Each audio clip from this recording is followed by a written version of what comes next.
And joining us now as we continue our open mic series looking at the ag economy and the ag equipment industry and some of the different things that are going on, challenges, concerns, positive things going on as well.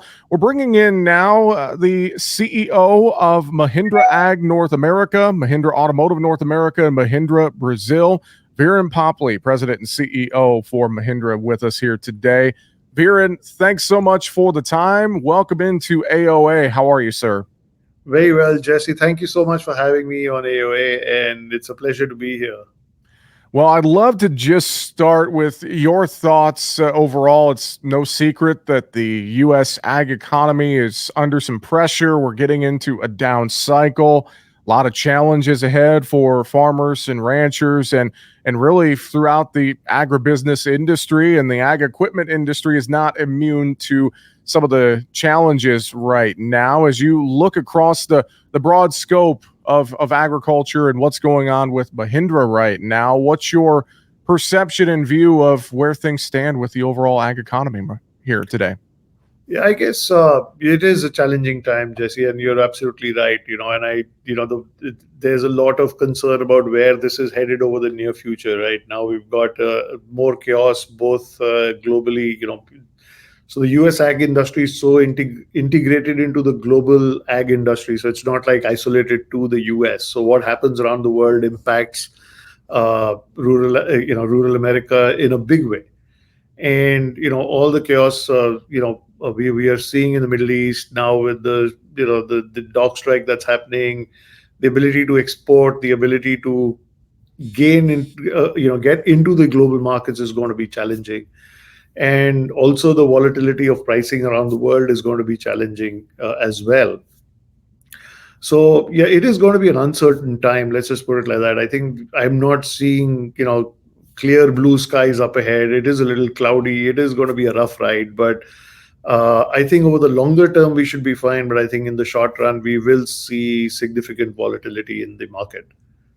Well, thinking about this, commodity prices, for instance, have come down substantially here in recent months, yet the cost of inputs, the cost of equipment, different things are still somewhat elevated. They haven't necessarily adjusted to a lower price environment yet. And I know that's putting a little bit of a squeeze on farmers' bottom lines. Do you anticipate seeing some of that impact on the Mahindra balance sheet, for instance, and some of that impact at your dealers in North America in particular? Talk about that for us. Definitely. See, not just us. I think it's industry wide. It's happening that you're right that as the farmer sees less profitability or return on investment that he does, his ability to spend obviously comes down. And so companies like us, what we're trying to do is you got to look at net transaction price. So you're subsidizing interest rates, you're giving 0% financing, you're trying to find ways by which you can help support the farmer and the buyer in terms of buying equipment in that fashion.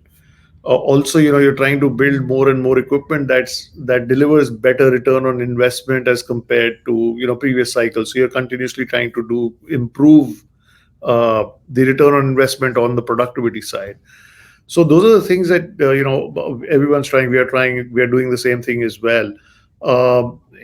But we are seeing, obviously, with the high interest rates that we had, high inflation that we had, it's been going on for some time. We finally got the first interest rate cut. We were all hoping that the interest rate cuts that everyone's talking about towards the end of the year would again translate to better availability of capital and asset, for investment with everyone. But we've got some more uncertainties that have emerged out of the woodworks. It's like this is the new norm, right? Every year you think, okay, I've looked forward to a normal year, and I think the definition of normal has changed now over the last 5-7 years. So we're going to see some of these challenges continue to play out, and obviously companies like us will have to react and respond and work in the same manner. So we are doing all those things that I mentioned about.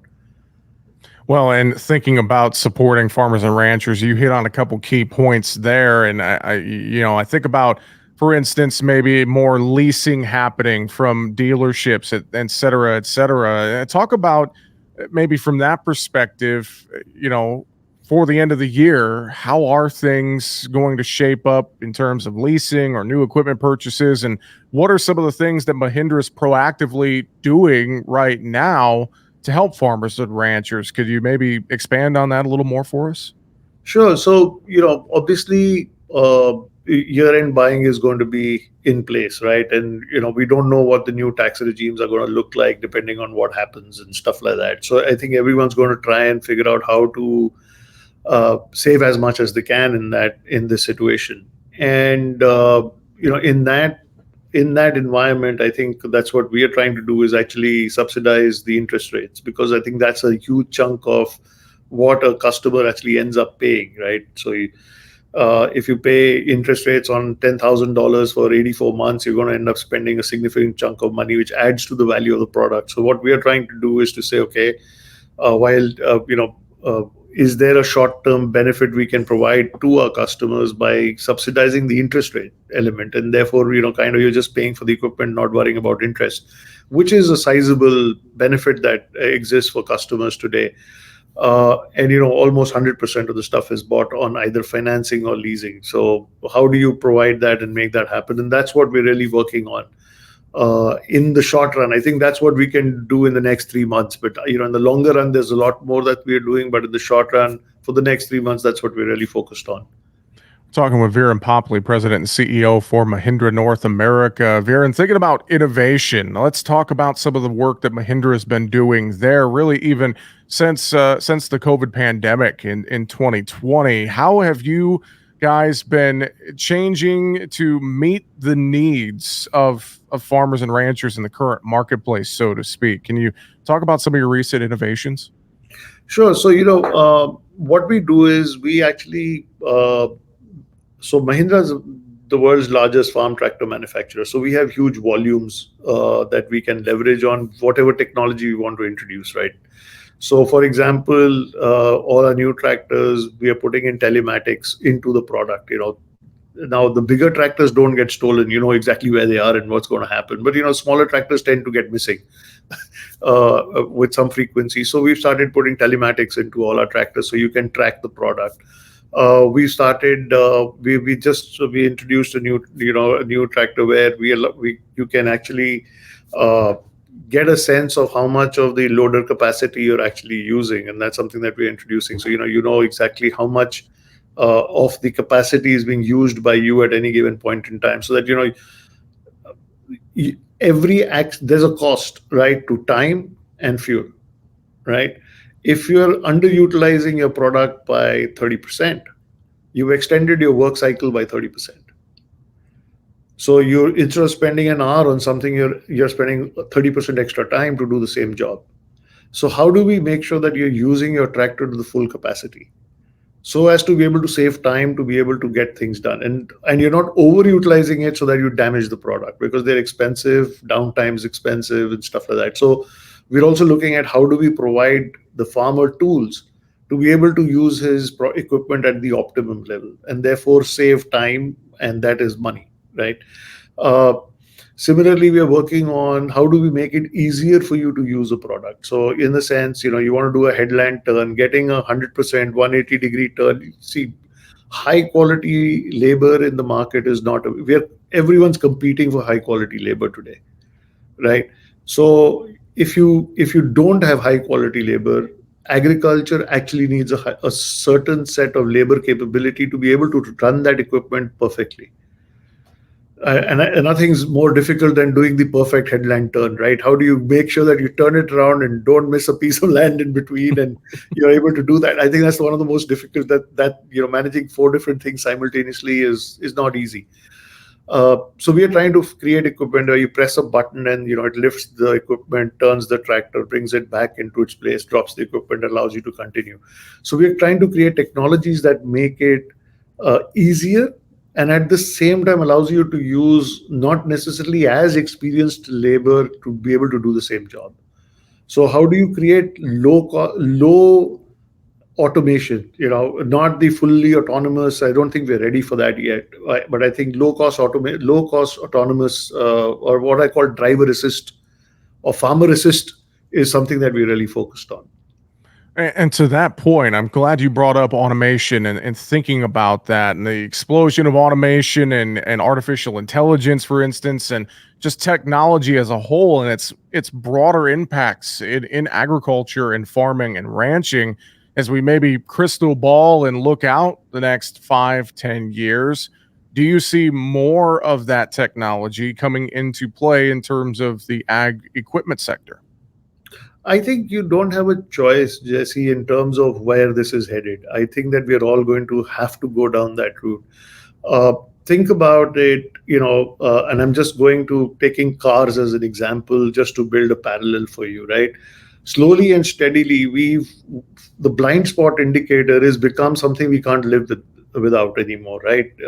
But it is an automation of some sort. It's a low hanging fruit automation, but it solved a problem that you don't need to look over your shoulder all the time and hurt your neck every time you're changing a lane, because now you got these indicators that are doing it for you. So as we move forward in our cars, lane assist, we've slowly created more and more assistance in the system rather than automation. Like, I don't need to touch the steering wheel and it will go. You can do that, but I don't think most of us are ready for that yet, right? We still want that big red button which says I'm in control. And to that extent, I think slowly we are seeing that as well in ag industry. That how do you keep creating technologies that give more and more assistance to the farmer to help him do his job easier, faster, better? And that's really the piece that we are working on. I think all of us are headed in that direction. I don't think we have a choice. I wonder too, with such a global footprint that Mahindra has, are you seeing any differences in terms of, say, where technology is at in U.S. agriculture versus, say, South America, Brazil, or other parts of the world? Is everyone kind of on a level playing field at this point, or are some countries maybe a step ahead or step behind, et cetera? What do you think about that? Definitely, there is a big difference between the average Indian farmer or the average Brazilian farmer and the average US farmer, right? Also, firstly, in terms of size of farm and the economics of farming are very different, right? So in India, the average farm size is, let's say, 3 acres. The In Brazil, the average farm size is probably five. In the US, the average farm size like 40 or 50, right? So the economics changes, the expectation changes, but at the same time, availability of labor in these three markets is completely different, and the time value of money is therefore completely different. So you're going to see more automation in North America for sure. It's going to be the first place where a lot of this stuff will get done. Probably in North America, in the US, and then probably followed by in Europe, and then go to the rest of the world. So for us, a lot of the development of technology that we do is targeted at North America at first. Of course, we test and do it everywhere, and then gets deployed across all the countries. But really, the US farmer is the most evolved customer out there, and the most technologically aware farmer, and he knows what he wants and what he doesn't want, right? And so for us, it becomes really important that where do you draw the line between technology and control, right?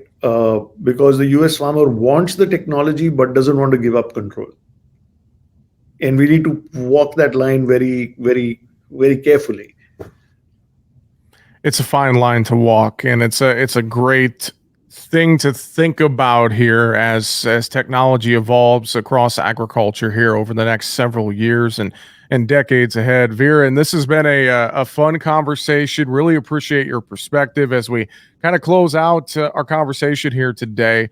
Final thoughts from you. Anything you would share, reiterate to farmers and ranchers listening in as we navigate the current market environment, look at technology, innovation, et cetera? What would you leave folks with here today? So I think the piece that I'd like to say is, that while technology is coming in and all this fancy stuff is coming in, the base requirement continues to be reliability, when I put my key in or press the button, it should work, and it should work the way I want it to work when I want it to work. And I think that's something that you can't compromise on. That's where at Mahindra we do really, really well. Whether it's Roxor, which is our off-road vehicle, the steel-bodied product that we have, which is focused on for ranchers and farmers to get around their properties, to our tractors and other farm equipment and implements. I think that's the bedrock on top of which all the icing and the little bells and whistles can be put, and which actually work. But that, I think, remains the thing, and that's what we kind of stay committed to and want to be continue to do in North America. Well, I appreciate the time and the thoughts. Folks can learn more as well, mahindrausa.com. With that, President and CEO for Mahindra Ag North America, Viren Popli. Viren, thank you for being with us here today on Agriculture of America, and we will look forward to talking to you again in the future. Thank you, Jesse. Appreciate it. And thank you for the time.